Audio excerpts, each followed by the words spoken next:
So I've already done the previews for all the play-in series, and you guys all know who I'm picking to win those, right? Because if you've watched the videos, you know exactly who I'm picking. So I want to go through and just take a look at where I think the advantage lies with each series going in. Now that we've got players going to the hubs today, and we're going to start getting hockey games this week as we get the exhibition game everybody's going to play, and then we get the play-in round, which is going to be fun. And I want to show as well that I've got my goal board all set to go. So you'll notice I have 7 of each team on the board because I'm anticipating there may be some goals at the beginning. May very well be a lot of goals at the beginning. So I want to grade these series using who I think has the edge in forwards, defense, goaltending, no pressure. I think what we saw last year in the playoffs was home teams generally lost. And I think being a team that you can be loose and just go out and just play your game, I think that's important. And I think that not having any pressure, I think that's probably an advantage. And then coaching. I think coaching is one of those things that gets underrated until playoff time. And they're like, okay, so that coach is a winner. So what I'm going to do, I'm going to use the magnets from this board and throw them on this one. And we're going to have, because there's 5 categories here, we're going to see who has the most mini magnets on the board at the end of this. So we're going to look at Carolina and the Rangers first. So at forwards, in terms of forwards, between Carolina and the Rangers, I would lean towards the Rangers in that category. I would lean towards the Rangers for forwards. Defense, well, for defense, that goes to Carolina. And again, the forward depth is there for the New York Rangers. I think they have an excellent forward group in general. Carolina has one of the best defenses in the National Hockey League, and I would expect to see that defense coalesce and go out there and have play its best game. The interesting thing for me is going to be whether or not Dougie Hamilton is 100% come the play-ins and how that works out. So, yeah. Goaltending. The funny thing is we don't know who's playing in net yet for the Rangers, but honestly, Rangers. So if it's Shesterkin, that's great. I give the edge to the Rangers. If Lundqvist had an amazing camp and they're like, we're going to go with Lundqvist, I still give an advantage to the Rangers because it's King Henrik. And if they said, hey, Georgiev had a great camp, I would still lean towards the Rangers. So that's an issue right there for Carolina that, they've got 2 out of 3 that are in favor of the Rangers. The no pressure side of things, that's a tough call. But I'm going to say that because the Rangers weren't in the playoffs last year, if they lose this year, if they lose this play-in, they don't have any pressure. They're fine. There's no need to worry about, if they lose this play-in round, oh, that's it. This whole rebuild isn't working, retool, whatever you want to call it. Now, with coaching, well, on the coaching side, I'm giving that to the Carolina Hurricanes. Because Rod Brindamore. And so that means this is pretty close. Pretty close. Defense and coaching, I'm giving to the Carolina Hurricanes. And for the Rangers, they get the forwards, they get the goaltending, and the advantage of not having any pressure in this round. All right, Pittsburgh and Montreal. Forwards. Well, I could try to make an argument for Montreal, but I don't think I could make it stick. You'll notice I'm wearing the Anaheim Mighty Ducks and a Ducks hat because they're not involved in this, so I don't have a dog in this fight. But yeah, Pittsburgh. Forward, I give them the advantage. On the blue line, they have Letang. I would assume Dumoulin's back. They have, and even without Dumoulin, I still think with Marino and some of the players on that blue line, I think Pittsburgh's pretty solid all the way through. And so for Montreal, you're up against it there. I'm saying forward and defense both belong to Pittsburgh. In net, though, I think we can all agree, which means we won't, I think we can all agree that Carey Price does even things out greatly. Carey Price is going to have quite the task of trying to stop the forwards, the defense, and everything else. No pressure. Well, that's on Montreal's side as well. And the no pressure side of things is generally going to fall on the lower seeds, where there is no real expectation on the lower seeds in most of these series. Not all of them. Because I went through this in my head and I thought, well, the no pressure side, that's always going to be the underdog. And then I was thinking, well, not in this series and not in that series. So there are a couple that the pressure side of things is not with the team that's the lower seed. But for Montreal in this case, it definitely is. Nobody's expecting anything from Montreal. A win, 2 wins, that'd be absolutely fantastic if you're Montreal. Not a lot is expected. And then coaching, it's close. You know, Claude Julien does have a cup ring, but Mike Sullivan, he's been able to turn things around this year during some major injuries and really showed what a great coach he was this year for the Pittsburgh Penguins. So you see, maybe it's not going to be that far apart, but again, that's the no pressure and the goaltending thing for Montreal. Be tricky navigating to see how that's going to work out for them. We'll see whether or not this predicts that these series are going to be close or not. Right? It's just a fun thing I thought about doing this morning. Toronto and Columbus. Well, at forward, I think it would be foolish for me not to give the forward point to Toronto. I do. I think if we don't acknowledge that their forward group is better, I think that's a problem. On the blue line, and considering that you've got Seth Jones back and everything, Columbus has the better blue line. I don't think there's a whole lot of argument with that. I know there are Leaf fans that really, you know, will get upset over the overall perceived poor play of the defense, and there are those who will say, hey, with Jake Gardiner gone, that's the poor defense out the window in a playoff situation. We'll be fine this year. Maybe they will be, but for me, you know, Werenski and Jones are fantastic. To take nothing away from Riley on the Toronto side, but I do give Columbus the edge there. And in goal, if Merzlikins and or Korpisalo are able to do it like they did during the regular season, I'm giving the advantage to Columbus in that area as well. Now, if Freddie Anderson is on, if he comes in and he's gangbusters, this can absolutely go towards Toronto, yes.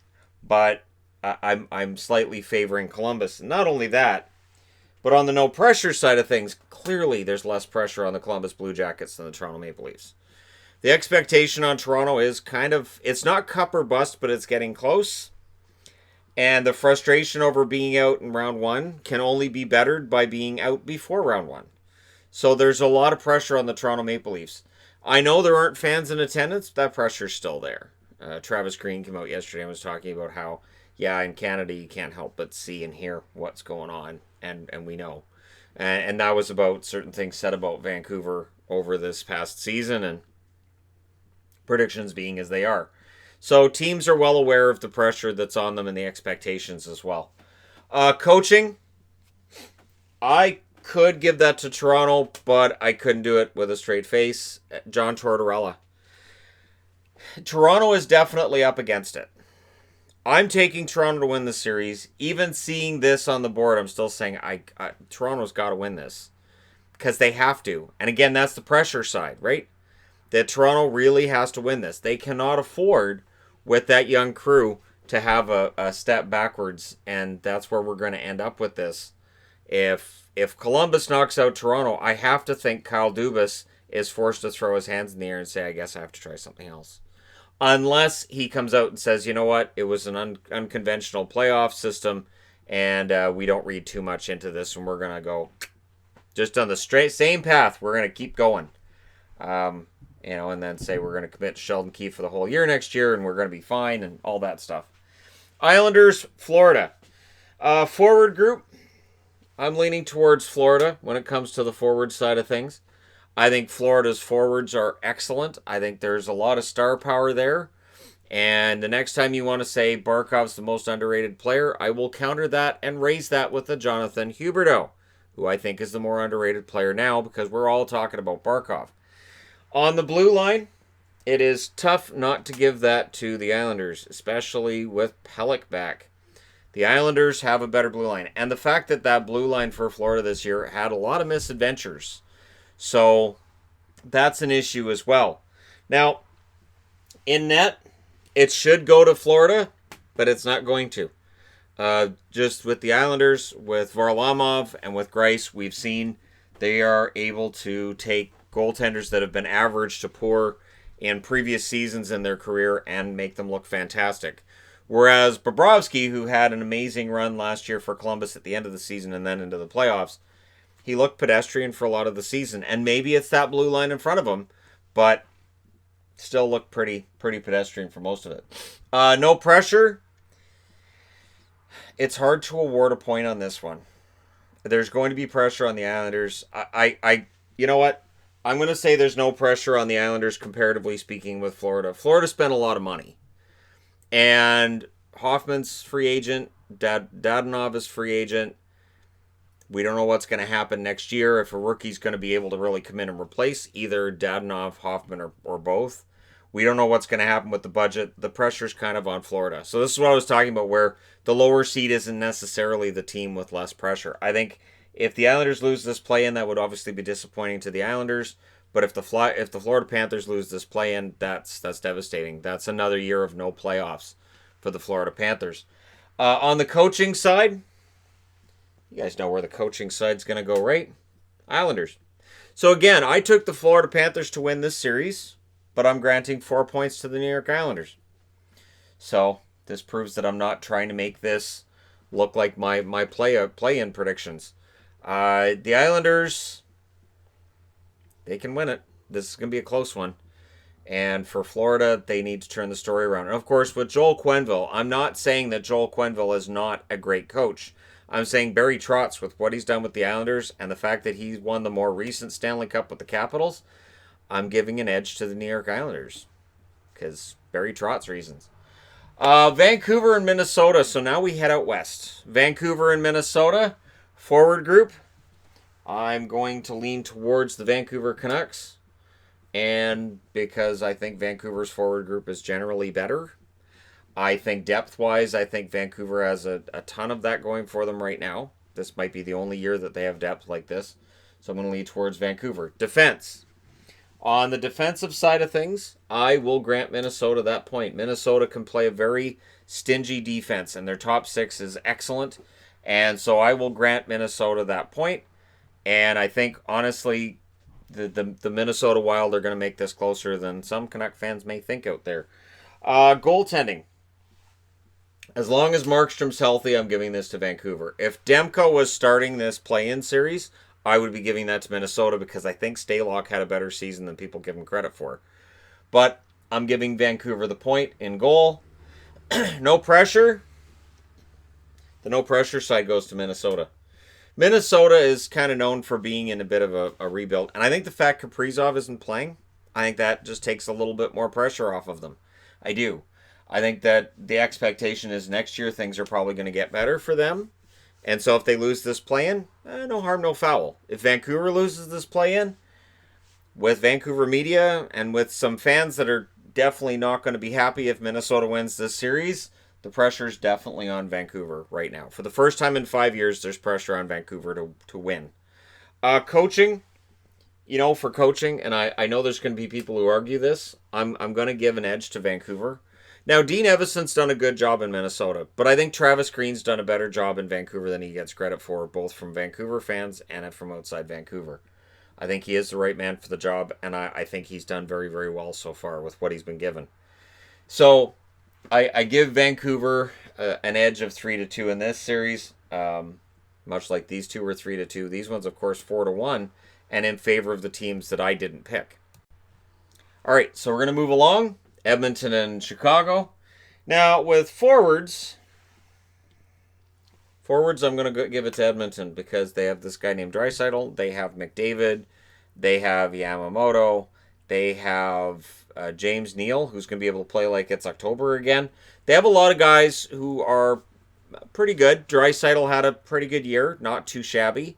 And while there are some very, very good forwards in Chicago, like Taves and Kane, of course, I really like the Oilers there. On the blue line, I think the Oilers' blue line is more maligned than is necessary. I think the Oilers, I'm going to go ahead and give them the defensive point as well. I think that Chicago, while they still have Duncan Keith, I think Keith's best days are behind him. And I really think the Oilers are capable of going on a run.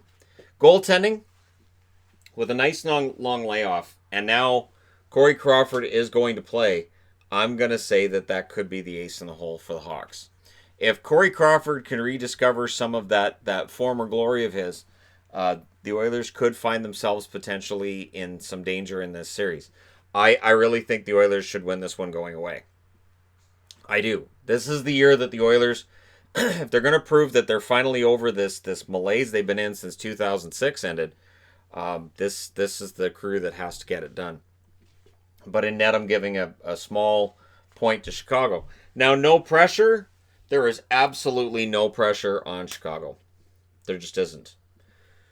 Nobody's expecting much of anything from Chicago. So if any team's going to be loosey-goosey out there and just playing for fun and have Patrick Kane at Chicago, and Patrick Kane can be very dangerous. He is one of those few players in the NHL that he can get a puck and you go, well, this is going to the back of the net. Let's see how he gets it there. And that happens regularly with Patrick Kane. So they have to watch that, and they have to be aware that, Chicago's going to be playing some very fast, very enjoyable hockey because they don't really have any pressure. But when it gets to coaching, on the coaching side of things, I will give the Oilers that third point. I will say with Dave Tippett, the Oilers have the better of the two coaches in this series. And I don't think there's very many Hawk fans that'll try to argue for Jeremy Colleton in this series. All right, moving on. Nashville and the Arizona Coyotes. Forwards, I'm going to say that with forwards, I'm going to give that point to Nashville. I do think they have the better forwards. Both teams struggle to score, but in terms of the overall better forwards, I'll say it's Nashville. And while Arizona has some good forwards, and definitely we could see a bounce back from Kessel in this, it's a playoff environment, I think Nashville has the better overall forwards. On the blue line, well, with the blue line, it is hard to argue against Nashville there as well. Nashville is known for their defense and for being the best at it, at drafting defensemen, at knowing when to trade, which defenseman to trade, and just the overall depth on the blue line is fantastic. You look at guys like Seth Jones and Sam Girard, and these are guys that Nashville just said, all right, well, we'll trade these guys off because we have the depth to do that.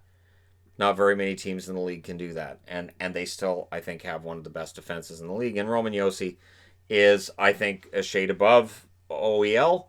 Not to say anything bad about OEL, but Ekman Larson to me is not quite in that category.